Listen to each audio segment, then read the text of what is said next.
மருத்துவர் கதை சொல்லத் தொடங்கினார். அரசே, நான் டமாஸ்கஸ் ஊரில் பிறந்தேன். டமாஸ்கஸ் வானத்தை முத்தமிடும் மாளிகைகளும் நட்சத்திரங்களைப் போல ஒளிரும் விளக்குகளும் நிறைந்த ஒரு சொர்க்க பூமி. அந்த அழகிய நகரத்தில் பிறந்த மருத்துவர் தன் மருத்துவக் கலையில் தலை சிறந்தவனாக உயர்ந்தார். அவரது புகழ் நகர எல்லைகளைத் தாண்டி தொலைதூர நாடுகளை எட்டியது. ஒரு நாள் ஆளுநரின் மாளிகையிலிருந்து அவசர அழைப்பு வந்தது. மருத்துவர் அவசரமாக மாளிகையை அடைந்தார். அங்கு ஒரு இளைஞன் கட்டிலில் படுத்திருந்தான். அவன் உடல் மெலிந்திருந்தாலும் அவன் முகத்தில் தெய்வீக அழகு ஒளிர்ந்தது. மருத்துவர் அவனை பார்த்து ஆர்வமும் சந்தேகமும் கலந்த குரலில் கேட்டார், உங்கள் கையை காட்டுங்கள். ஆனால் இளைஞன் தன் இடது கையை நீட்டினான். மருத்துவரின் மனதில் ஒரு கேள்வி எழுந்தது. வலது கையை ஏன் காட்டவில்லை? இவனுக்கு என்ன இவ்வளவு திமிரா? தன் உணர்வை மறைத்து மருத்துவர் இளைஞனின் நாடியை பரிசோதித்து உடலுக்கு ஏற்ற மருந்து கொடுத்தார். 10 நாட்கள் இளைஞன் அந்த மருந்தை உண்டான். அவன் உடல் முழுமையாக குணமானது.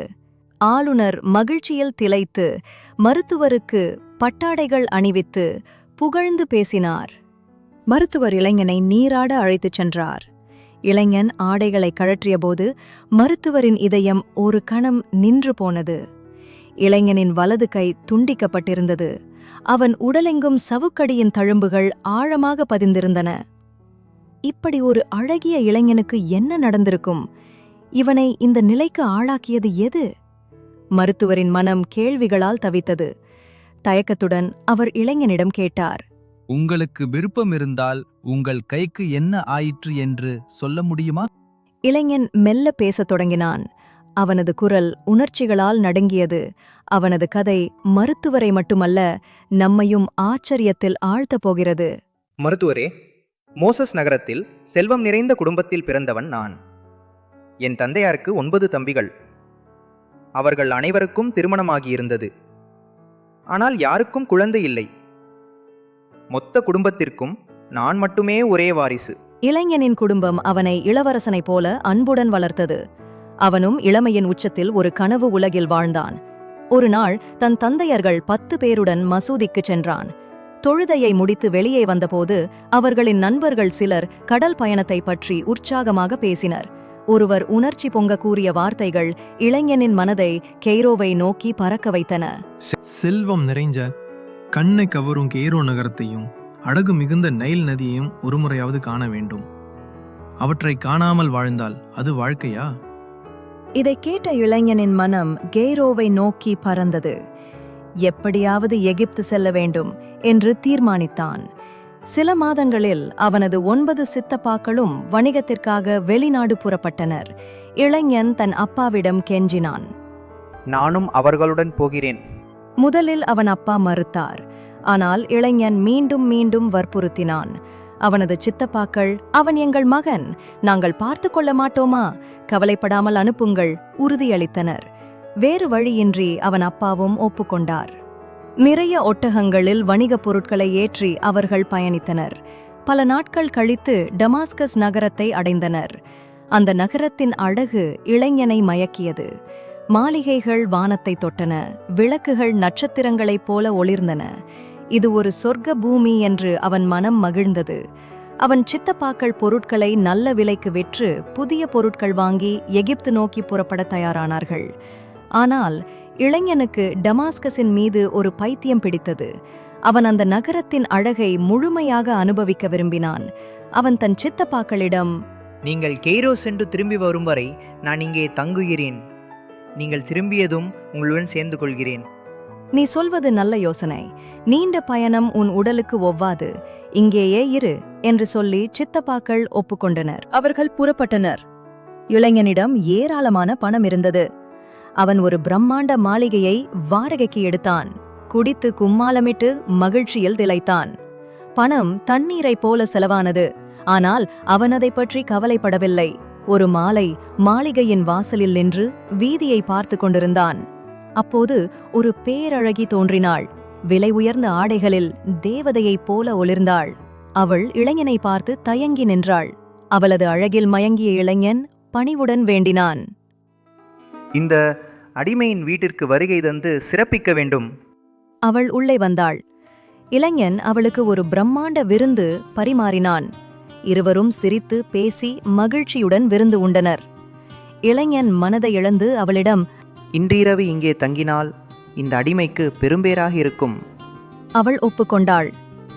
அந்த இரவு இன்பமயமாக கழிந்தது. ஆனால் பொழுது விடிவதற்கு முன் அவள் புறப்படத் தயாரானாள்.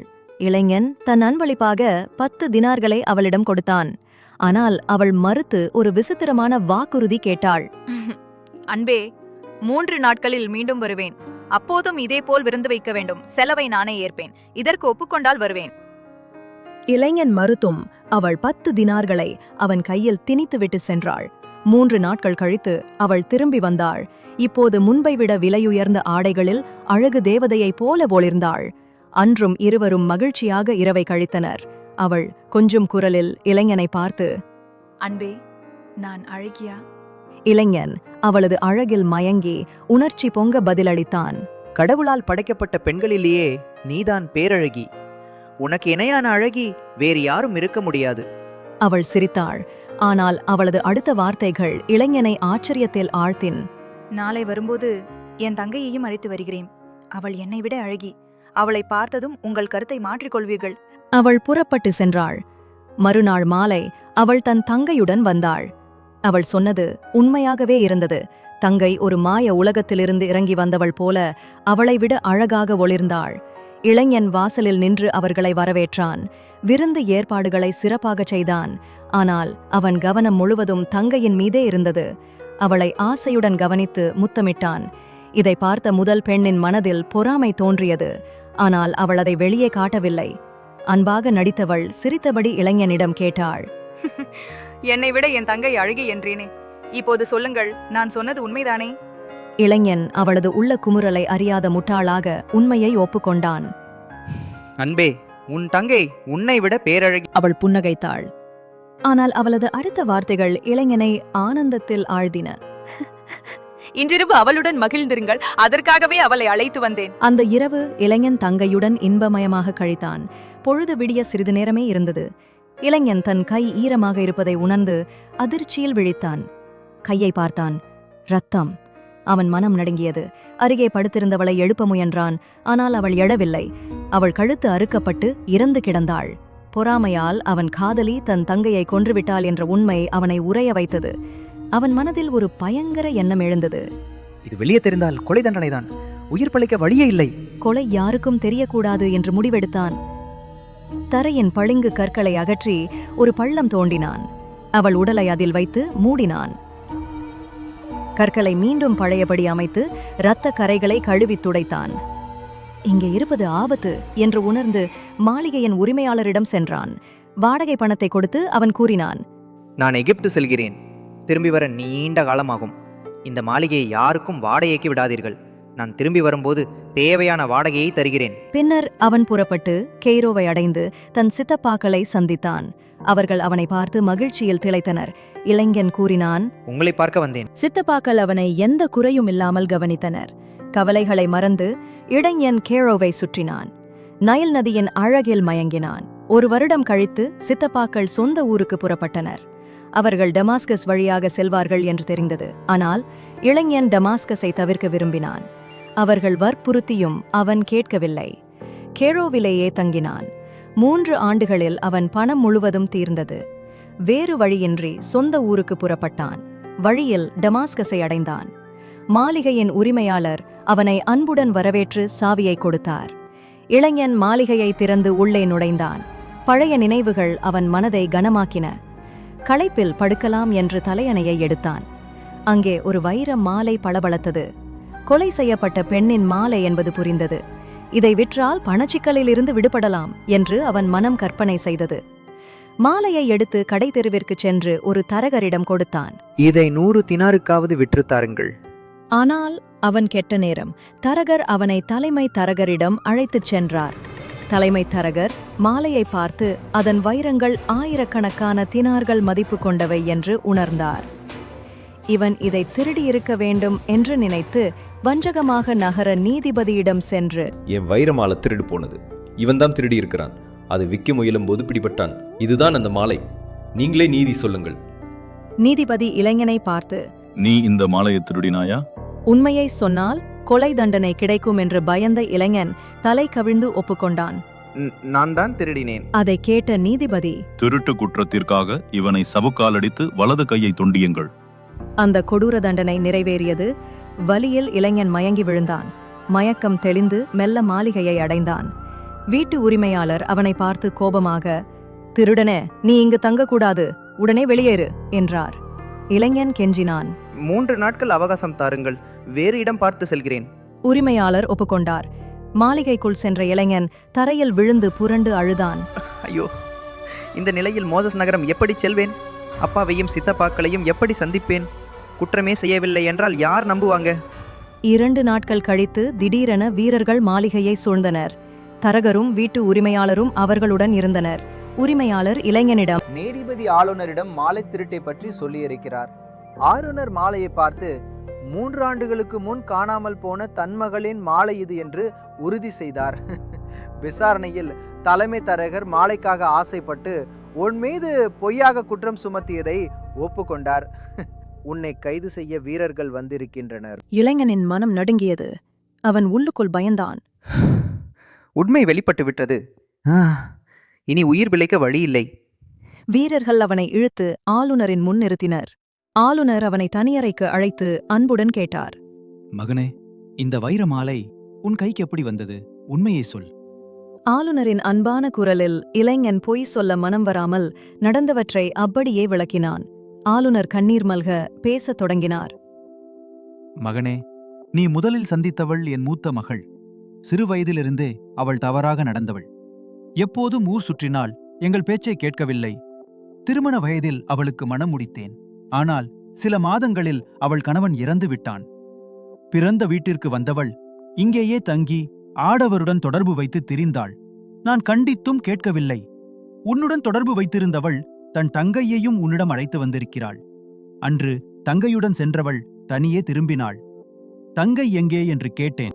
கடைத்தெருவில் என்னை விட்டு பிரிந்து விட்டாள். எங்கு தேடியும் கிடைக்கவில்லை. வீட்டிற்கு வந்திருப்பாள் என்று நினைத்து வீட்டிற்கு வந்தேன். நாட்கள் கழிந்தன. அவள் எப்போதும் அழுது புலம்பினாள். தன் அம்மாவிடம், இந்த கைகளால் தங்கையை கொன்றுவிட்டேனே, சாவு மட்டுமே எனக்கு ஆறுதல் என்று கதறினாள். நாங்கள் ஆறுதல் சொன்னோம். ஆனால் சில நாட்களில் அவள் இறந்து போனாள். இளைஞனே, நீ சொன்னவை உண்மை என்று உறுதியாகிறது. நீ மறுக்க மாட்டாய் என்ற நம்பிக்கையில் ஒரு வேண்டுகோள் வைக்கிறேன். எனக்கு இன்னொரு மகள் இருக்கிறாள். நற்பண்புகளால் நிறைந்தவள். அவளை மணந்து என் மகனாக இங்கே தங்க வேண்டும். இதைக் கேட்டு இளைஞன் உயிர் பிழைத்த மகிழ்ச்சியில் திளைத்தான். அவன் ஆளுநரிடம், தங்கள் சித்தம் என் பாக்கியம். இளைஞன் ஆளுநரின் மகளை மணந்தான். அவன் தந்தையின் சொத்துகளும் அவனுக்கு வந்தன. இறுதியாக மருத்துவரிடம், அதனால்தான் என் வலது கை துண்டிக்கப்பட்டது என்று சொல்லி இளைஞன் தன் கதையை முடித்தான். மருத்துவர் அரசரிடம், இந்த நிகழ்வுக்குப் பிறகு நான் பல நாடுகளைச் சுற்றி இங்கு வந்தேன். இந்த கூனனை பார்த்து சிக்கலில் மாட்டிக்கொண்டேன். இப்போது சொல்லுங்கள் அரசே. கூனனின் கதையை விட இது சுவாரஸ்யமான கதைதானே என்று கேட்டார். ஆனால் அரசர், இல்லை, இது கூனனின் கதைக்கு ஈடாகாது என்றார். அப்போது தையல்காரர் அரசரை பணிவாங்க வணங்கி, அரசே, நான் சொல்லப்போகும் கதை இவர்கள் கதைகளை விட 1000 மடங்கு விந்தியானது. இதை இதற்கு முன் யாரும் கேட்டிருக்க முடியாது என்று சொல்லி கதை சொல்ல ஆரம்பித்தார். நன்றி. மீண்டும் அடுத்த வீடியோவில் சந்திப்போம்.